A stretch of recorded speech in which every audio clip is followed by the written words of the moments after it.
గురూజీ 72 గంటల్లోనే ఫోన్లోని అద్భుతమైన జ్యోతిష్య పరిష్కారం చూపిస్తారు. నమ్మండి, నమ్మకపోండి, ఇది నిజం. శ్మశాన కాళి రుద్ర చౌడీదేవి ఆరాధకులు నంబర్ 1 వశీకరణ స్పెషలిస్ట్. గురూజీ మనిషి పుట్టుక నుండి చనిపోయే వరకు వచ్చే అన్ని క్లిష్టమైన సమస్యలకు పరిష్కారం ఇక్కడ లభిస్తుంది. విద్య, ఉద్యోగం, వ్యవహారం, స్త్రీ ప్రేమ, పెళ్లి, సంతానం, స్త్రీ పురుష వశీకరణం, భూవశం, భార్యాభర్తల కలహాలు, కోర్టు సమస్యలు, విడాకుల సమస్యలు, చేతబడి, అప్పుల బాధ, ఇంకా మీకు ఎలాంటి సమస్యలు ఉన్నా 72 గంటల్లోనే శాశ్వత పరిష్కారం చేయబడింది. జయ శ్రీమన్నారాయణ. నేను మీ ఐకాన్ ఆస్ట్రాలజర్ గట్టుపల్లి సురేష్ బాబు.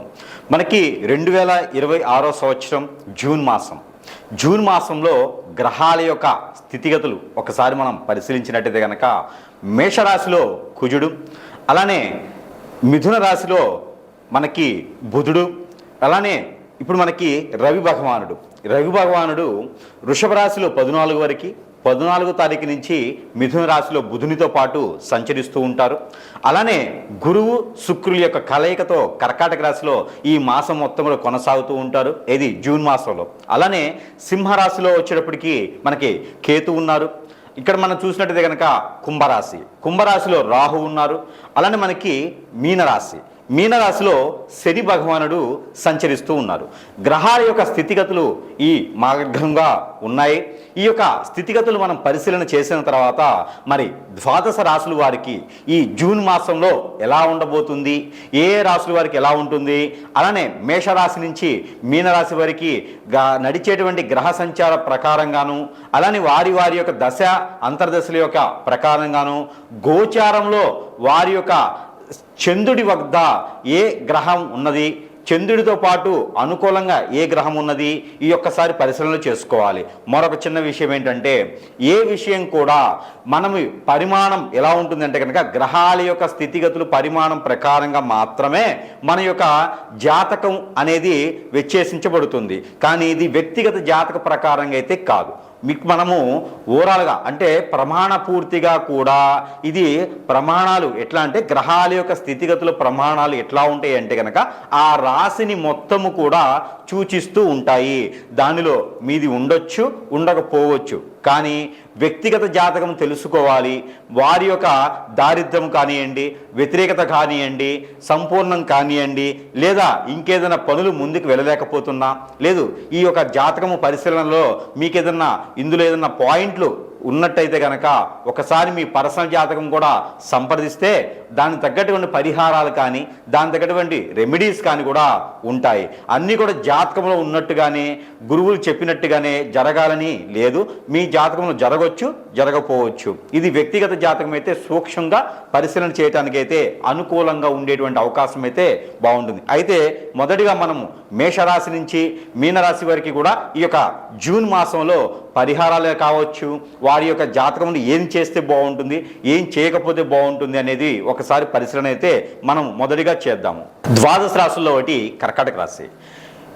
ఈ కర్కాటక రాశి వారికి ఈ యొక్క జూన్ మాసం 2026 సంవత్సరం జూన్ మాసం అనగానే మ్యాక్సిమం రాసులన్నిటికీ కూడా కొంచెం మిశ్రమ ఫలితాలు అయితే బాగుంటాయి. ఎందుకంటే మనకు అప్పుడప్పుడే ఎండాకాలం అలా పోయేసి వర్షాకాలం అనేది మొదలవుతుండింది. వర్షాకాలం రాగానే ప్రతి ఒక్కరికి కూడా బాగా బిజీ అయిపోతారు. ఎందుకంటే ఒక సైడు స్కూళ్ళు, కాలేజెస్, ఒక సైడు ఇన్స్టిట్యూట్స్, ఎడ్యుకేషను, పిల్లలు, హడావుడి, మరొక సైడు ఒకటి ఉంటుందండి. రైతే రాజు అనే నినాదానికి పంటలు పండించేటువంటి తొలి అడుగు వేసేదానికి అయితే జూన్ మాసంలోనే మొదలవుతుంది. కాబట్టి ప్రతి ఒక్కరు కూడా అన్ని వారి యొక్క అధ్యయనం ప్రకారంగా బిజీ అయిపోతూ ఉంటారు. అలాంటి బిజీ అయ్యే తరుణంలో ఒక గొప్ప విశేషం ఏంటంటే కర్కాటక రాశి వారికి ఎన్నో సంవత్సరాలుగా ఎదురు చూస్తున్నటువంటిది, అంటే వెతికే తీగ కాలికి దొరుకుతుంది చూసారా, కాలికి దొరుకుతుంది. అదేవిధంగా కర్కాటక రాశి వారికి ఎప్పటి నుంచో ఎదురు చూస్తున్నటువంటి ఒక వ్యక్తి మీ చెంతకి చేరేటువంటి అవకాశం కనపడుతుంది. కాబట్టి ప్రయత్నం చేయండి. అలానే కర్కాటక రాశి వారికి డబ్బు, ఆదాయం ఇచ్చేటువంటి వనరులు అన్నీ కూడా మీ చెంతకే వచ్చే అవకాశాలు ఉన్నాయి. కాబట్టి ప్రయత్నం చేయండి. మనము తలుపులు వేసేసుకుని లోపల కూర్చుంటే మాత్రం ఖచ్చితంగా రావు. గురువు చెప్పారంటే మీరు ప్రయత్నం చేస్తే పని అవుతుంది అని, అలాని ప్రయత్నం చేయండి. మీ పర్సనల్ విషయాలు ఎవరికి షేర్ చేయకండి. మీకు బంధుమిత్రుల నుంచే శత్రువులు ఉన్నారు, చాలా జాగ్రత్త. జూన్ మాసంలో మరొకటి ఏదైనా శుభకార్యానికి సంబంధించినటువంటి స్థితిగతులు కానీ, శుభకార్యానికి సంబంధించినటువంటి ఆ ఒక పనితీరు కానీ, శుభకార్యానికి సంబంధించినటువంటి పెత్తనం కానీ మీకు ఇచ్చేటువంటి అవకాశం ఉంది. ఆ పెత్తనం ఒకటి మీరు చేశారంటే మనల్ని గమనిస్తున్నారా అని అర్థము.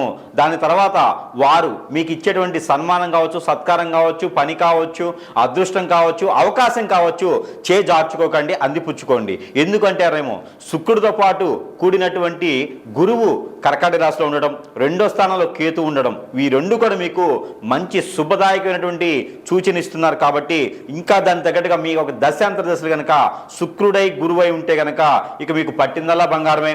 ఇప్పుడు ఏదైతే పెరిగిన రేటు బంగారం ఉందో 22 క్యారెట్స్, 19 క్యారెట్స్, 24 క్యారెట్స్ ఏదైతే ఉందో ఇది దీనికన్నా గొప్పగా బిస్కెట్ గోల్డ్ అని చెప్పుకోవచ్చు. అలాంటి బంగారమే అనమాట పట్టిందల్లా కూడా. మీరు మట్టి పట్టుకున్నా కూడా బంగారం అయిపోతుంది, అంత విలువ ఉంటుంది. కాబట్టి రియల్ ఎస్టేట్ రంగం అయితే మీకు ఇంకా అసలు మీరు ఆలోచించే అవసరమే లేదు. రియల్ ఎస్టేట్ కానీ, కన్స్ట్రక్షన్ కానీ, అలానే మీకు ఆర్కిటెక్చర్స్ కానీ, ఇలాంటి రంగాల్లో ఇనుము, ఇటుక, ఇసుక ఇలాంటి రంగాల్లో, అలానే కాలేజెస్, ఇన్స్టిట్యూట్స్, బుక్ స్టాల్స్ ఇలాంటి రంగాల్లో, అలానే జిరాక్స్ షాపులు లాంటి రంగాల్లో, జ్యూస్ షాపులు లాంటివి, ఫ్రూట్ షాపులు లాంటివి ఇలాంటివి కొత్తగా స్థాపించాలనుకుంటే కనుక 17వ తారీఖు జూన్ మాసం నుంచి కూడా మీరు ప్రారంభం చేయొచ్చు. అలానే ఈ జ్యేష్ఠ మాసంలో ఏదైనా పెళ్లిళ్ళు చేసుకోవాలనుకుంటే ఒకసారి కూడా పెళ్లి కాని వారికి సంబంధాలు కుదిరే అవకాశం ఉంది. కాబట్టి పెళ్లి కూడా చేసుకునే అదృష్టం ఉంటుంది. ఏదైనా ఉంటే కూడా ఖచ్చితంగా మీరు ఎదగలేకపోతున్నారు, జీవితంలో ఇంకా ఎదగలేదు, నిలబడలేదు, నిలదొక్కోలేదు, ఇలాంటివన్నీ ఆలోచించకుండా పెళ్లి అయితే నిలదొక్కోవచ్చు. కాబట్టి ఒక్కసారి మాత్రమే పెళ్లి చేసుకోండి, ఒక్కసారి కూడా కాని వాళ్ళు మాత్రమే పెళ్లి చేసుకోండి. ఇక పెళ్లి చేసుకుని ఈ పరిహారం చేస్తున్నట్టయితే కనుక ఖచ్చితంగా మీకు అదృష్టం అనేది సూచిస్తూ ఉంది. ఇకపోతే ఇక ఈ రాశి వారు కనుక ఈ చిన్న పరిహారం చేసుకున్నట్టయితే కనుక కొంతమేర మొత్తం పూర్తిగా దారిద్ర్యం పోయేటట్టు లేకపోయినా కొంతమేర అయితే అదృష్టం అయితే ఉంటుంది, మిశ్రమ ఫలితాలు అయితే లబ్ధి పొందుతాయి. ఇంకా కూడా మీకు ఈ ఫలితాలు సరిపోవట్లేదు అనుకుంటే కనుక ఖచ్చితంగా మనము మంత్రోచ్చారణ చేసినటువంటి ఎన్నో రకాలైనటువంటి వస్తువుల్ని మనం ప్రజల వద్దకి చెంతకే చేర్చేటువంటి సదవకాశం కూడా మన దగ్గర లభ్యపడుతుంది. కాబట్టి ప్రతి ఒక్కరూ గురువు దగ్గరికి రావాలి అనేటువంటి సమయం దొరకపోవచ్చు. కానీ మీరు మొబైల్ ద్వారా కానీ ఎన్నో రకాల సదుపాయాలు ఉన్నాయి, వాటి ద్వారా మీకు సంప్రదిస్తే కనుక మీ సమస్య ఏముంది, ఆ సమస్యకి తగ్గటువంటి పరిష్కార మార్గం కింద వస్తువు రూపాన మంత్రోచ్చారణ చేసిన వస్తువులు మీ చెంతకి చేర్చేటువంటి దానికైతే ఉన్నది. కాబట్టి ఆ మేర సంప్రదించవచ్చు. అలానే మీకు ప్రతి ఒక్కరికి కూడా దేవుని అనుగ్రహం అనేది ఖచ్చితంగా కావాలి. ఇక ఈ రాశి వారైతే కనుక చిన్న పరిహారం చేసుకోవచ్చు. అయితే పరిహారం కింద ఏమిటంటే కనుక దేవుని అనుగ్రహం ముందుగా చూసినట్టయితే కనుక మీరు అందరూ కూడా ఈ యొక్క మాసం జూన్ మాసంలో కనుక దత్తాత్రేయ స్వామి వారిని ఆరాధించిన, దత్తాత్రేయ స్వామి వారికి అభిషేక అర్చనలు హోమాలు చేపించిన, దత్తాత్రేయ స్వామి వారి యొక్క ఆలయం వద్దన దత్తాత్రేయ స్వామి వారికి ఆలయాలు సపరేట్గా ఉండవు. దత్తాత్రేయ స్వామి వారి ఆలయం ఎక్కడ ఉండిద్దంటే కనుక సాయిబాబా గారి ఆలయంలోనే దత్తాత్రేయ స్వామి గారు ఉంటారు. అక్కడ ఏదైనా గురువారం సాయం సంధ్య నుంచి రేత్రి కానీ లేదా మంగళవారం రేత్రి కానీ కనుక మీకు ఇంట్లో ఏదైనా కీడు జరిగినా, ఇంట్లో ఏదైనా మీకు అపకీర్తి కానీ, ఇంట్లో ఏదైనా మీకు నిద్ర పట్టకపోయినా, చిరాగ్గా ఆదాయం రాకపోతున్నా, చెట్టుకోలు కొట్టుకోలు అవుతున్నా, ఇలాంటి సమస్యలతో బాధపడేవారు ఎవరైతే ఉంటారో వారు ఈ జూన్ మాసంలో ఏదైనా మంగళవారం లేదా గురువారం రోజున ఏదో ఒక్కరోజైనా సరే అందరూ వెళ్ళేసి ఆ ఒక దత్తాత్రేయ స్వామివారు ఉండేటువంటి ఆలయంలో కనుక నిద్రించండి. అవకాశం ఉంటే కనుక ఖచ్చితంగా నిద్రించండి. ఆ రోజు నేలపడకి చేయాలి. అలానే నాన్ వెజ్ భుజించకూడదు, శాకాహారులుగా వెళ్ళి నిద్రించండి. అలానే కనుక దత్తాత్రేయ స్వామివారికి 5 నారికేళములు సమర్పించండి. ఆ నారికేళములు 5 కూడా అక్కడే వదిలివేయాలి. ఇంటికి తీసుకుపోయి పిల్లలకు చట్నీలు వేసి పెట్టకూడదు, అవి అట్లే వదిలేయాలి.